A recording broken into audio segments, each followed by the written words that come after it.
The ultimate goal that these people have in mind is the goal to create a one world government run by the banking industry, run by the bankers, and they're doing it in sections. The European currency, the euro, and the European Constitution is one part of it.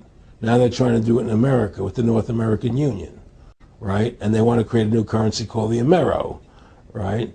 And the whole agenda is to create a one world government where everybody has an RFID chip implanted in them.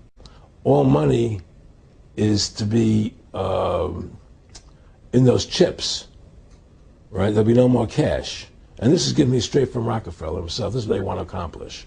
And all money will be in your chips. And so instead of having cash, anytime you have money in your chip, they can take out whatever they want to take out whenever they want to. If they say you owe us this much money in taxes, they just deduct it out of your chip digitally. Total control. Total control. And if you're like me or you, and you're protesting what they're doing, they can just turn off your chip. And you have nothing. You can't buy food. You can't do anything. It's total control of the people. And that chip's connected to a database that has your purchasing records, what you do, what everything, you sell. Everything is in there, you know?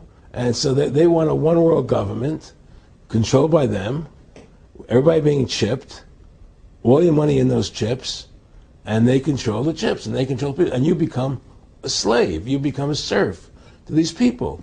That's their goal. That's their intentions. Eric, can you be specific about when you met Rockefeller, how it happened in these discussions? I met Rockefeller through a female attorney I knew who called me up one day and said, one of the Rockefellers would like to meet you. I had made a video called Mad as Hell, and he'd seen the video and wanted to meet me and knew I was running for governor of Nevada. So sure, I'd love to meet him. And I met him and I liked him, and he was a very, very smart man. And we used to talk and share ideas and thoughts. And he's the one who told me 11 months before 9/11 ever happened that there was going to be an event. Never told him what the event was going to be, but there was going to be an event, and out of that event, we were going to invade Afghanistan to run pipelines from the Caspian Sea. We were going to invade Iraq, you know, to take over the oil fields, establish a base in the Middle East, and make it all part of the New World Order. And there's going to be this war on terror, which is no real enemy, and the whole thing is a giant hoax. You know, but it's a way for the government to take over the American people. 9/11 was done by people in our own government and our own banking system to perpetuate the fear of the American people into subordinating themselves to anything the government wants them to do. That's what it's about, and to create this war, this endless war on terror. And that's why and that was the first lie. And the next lie was going into Iraq, you know, to get Saddam Hussein out with his weapons of mass destruction. The fact of the matter happens to be that the whole war on terror is a fraud, it's a farce. Because you can't define a winner. There's no one who's on to beat, so it goes on and on forever.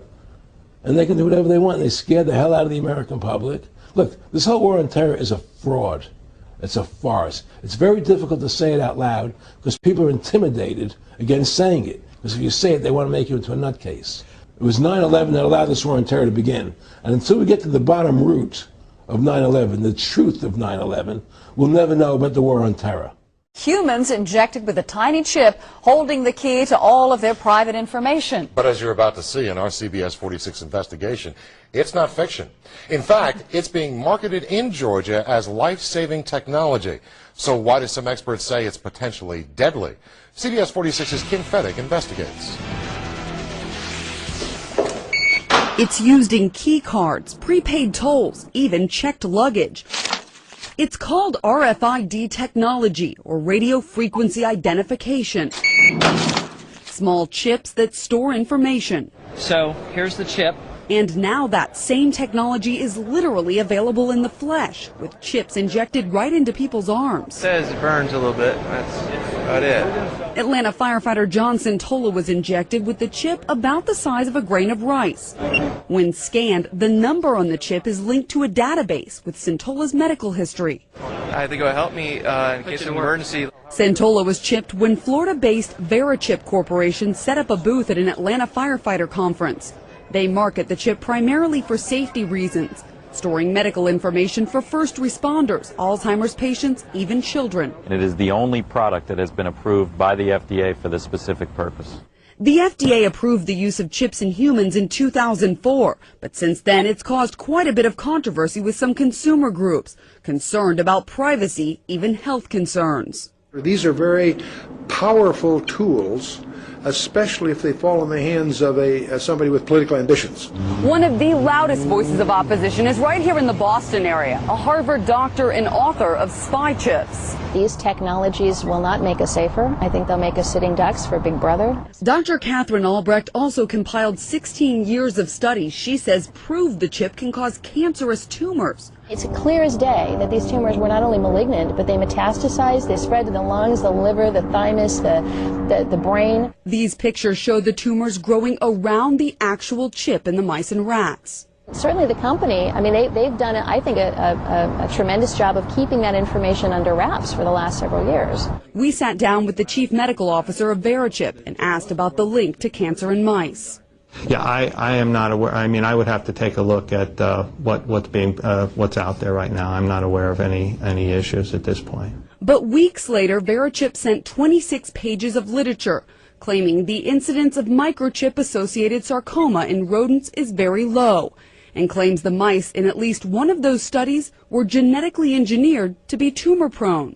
No doubt in your mind that this is safe for us medically. Yes, I mean, from everything that I've seen, it's very superficial. It's been in the animals for 20-plus years. John Santola won't need to worry about the cancer debate. His chip fell out after 2 days. Would you get it again? I would not get it again. You know, what's the end goal? And he said the end goal is to get everybody chipped, to control the whole society, to have the bankers, the elite people, you know, the bankers and some governor controlling the world. And I said, do all the people in the Council on Foreign Relations believe this way you do? He said, no. You know, most of them believe they're doing the right thing. A lot of them believe it's better off being socialistic. You know, we have to convince people that that socialism is really capitalism. Because America's becoming a socialist country. It's a communist country today.